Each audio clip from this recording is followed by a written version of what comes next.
Hi, Jonathan York from Bay Financial Partners, looking at investment markets. Really been a pretty amazing year. Corporate earnings compared with sort of 2020 were up just over 50%. And currently the forecast for 2022 is to be up around 7%, and then for 2023 to be up around 8%.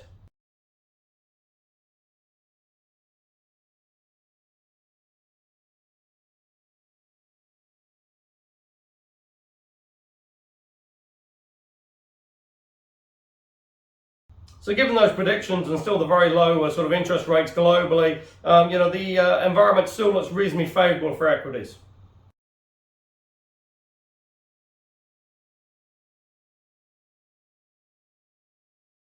However, you've obviously got rising inflation. It's interesting the Fed has now taken away the word transitory from its sort of wording. A recent read on US inflation was 6.8%. That's the highest level since the 80s.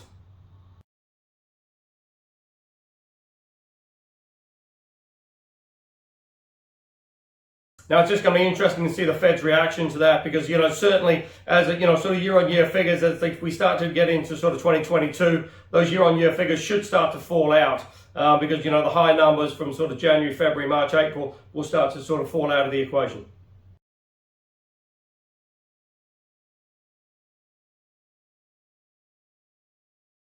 However, given the fact that the Fed now is looking for inflation to be slightly more sticky and a little bit more longer term, they are talking about increasing the taper rate. And obviously once that sort of support is removed from the financial markets, the next logical step is a rate increase.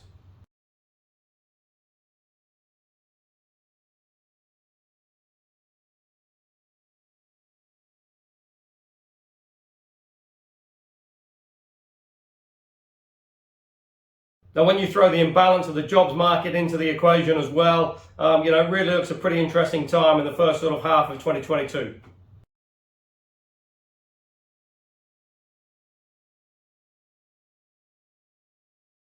But what is quite interesting is at present is that the 10-year really isn't sort of rocketing away. Currently, that is still below 150 on the yield. Now, if you remember, earlier this year, that was as high as sort of 165, 170.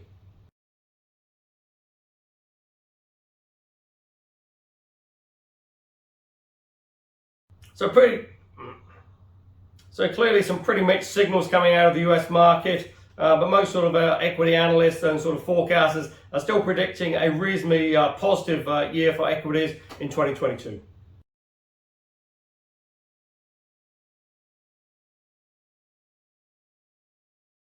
Interesting, oil has come back quite a bit now. That is sort of hovering around that $70 a barrel on WTI.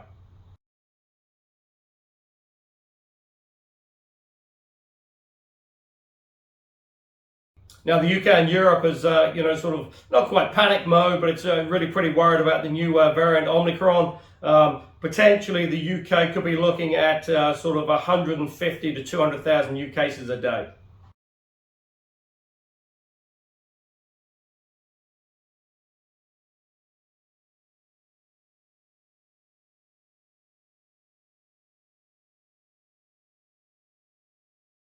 Now currently they're up to around sort of 50 to 60 odd thousand, and it's just starting to gain a little bit of momentum in the UK now.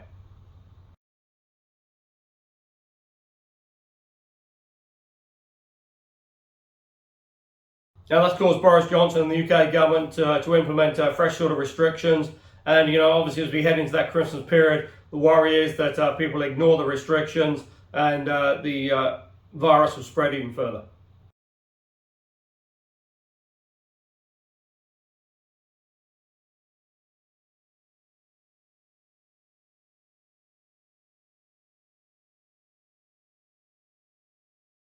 Now, that's the same in Europe as well. And what's really interesting in Europe is, some of the bigger countries, certainly Germany, is still, only around sort of 65% double vaccinated.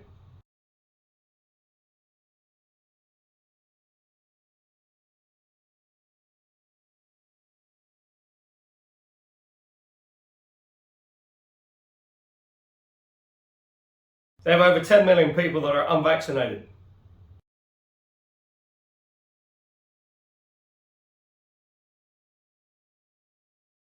And obviously with the freedom of movement within the EU, that's sort of not really helping to contain the virus.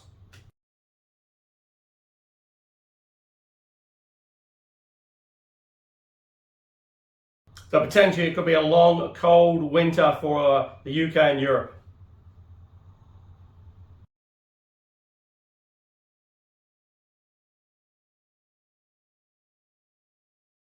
And obviously what they don't want is sort of put more pressure on the health system there, because certainly back at the sort of peak of the virus in 2020, the health systems in Europe and certainly the UK were pretty close to breaking point.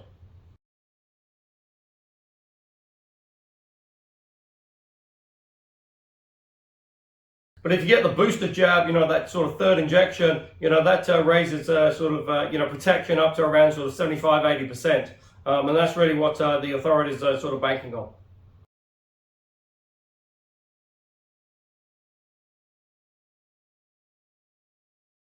Because certainly if you can contain the virus, Europe and the UK, you're looking pretty good shape going forward.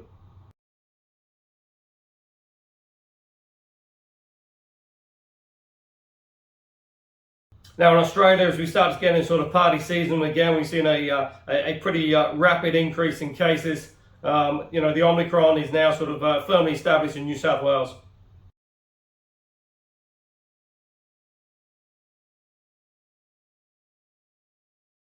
And again, it's just a question of trying to sort of contain that virus and sort of keep it in check over the Christmas period.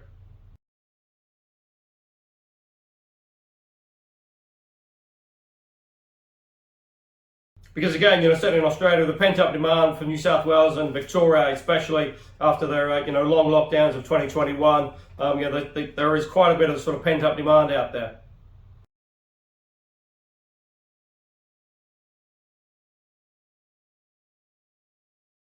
Which should all bode pretty well for the Australian economy in 2022.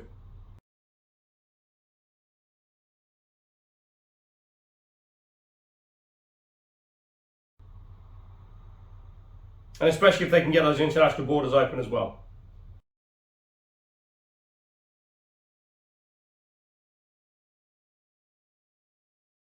Now here in New Zealand, Auckland finally came out of its sort of lockdown. The borders are opened and Aucklanders can now travel freely through all parts of New Zealand.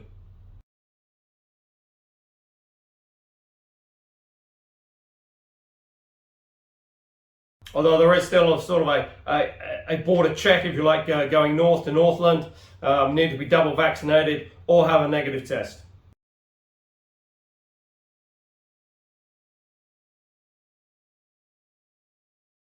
Now again, still really trying to push up the vaccination levels. Certain areas and districts still really are pretty low in sort of the double vaccinations. They're sort of looking around sort of 65-70% double vaccinated, which isn't really enough. They need to push those levels up.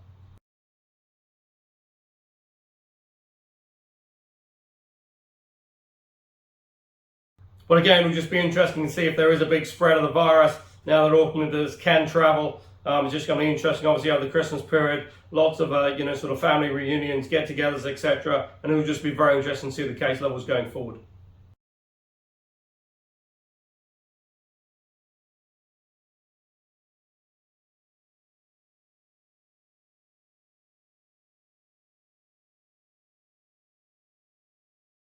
Because although that border has been removed, Auckland and certain areas are still in the traffic light system red.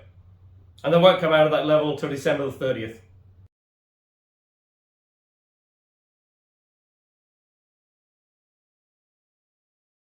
Now, obviously, the worry is then that obviously New Year's Eve could see a mass sort of spread of the virus, and it's just going to be interesting to see the numbers, certainly in the first couple of weeks of 2022.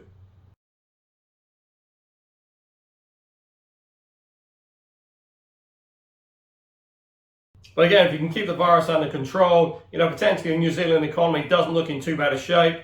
The housing market appears to be sort of not really falling, but sort of maybe sort of topping out, just sort of plateauing. Certainly the rate of increase is starting to fall.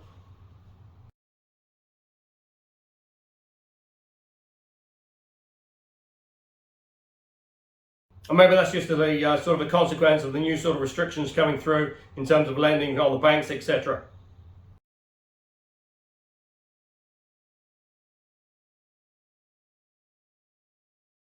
So overall, as we try and sort of make predictions for 2022, the environment still looks reasonably encouraging for equities, certainly in the first sort of 6 odd months. But it's just going to be interesting to see what happens with the central banks, how aggressive they do start to put up rates. I mean, certainly if you look at New Zealand, most of the rate increases are pretty well priced into the market. And if anything, they're sort of overpriced.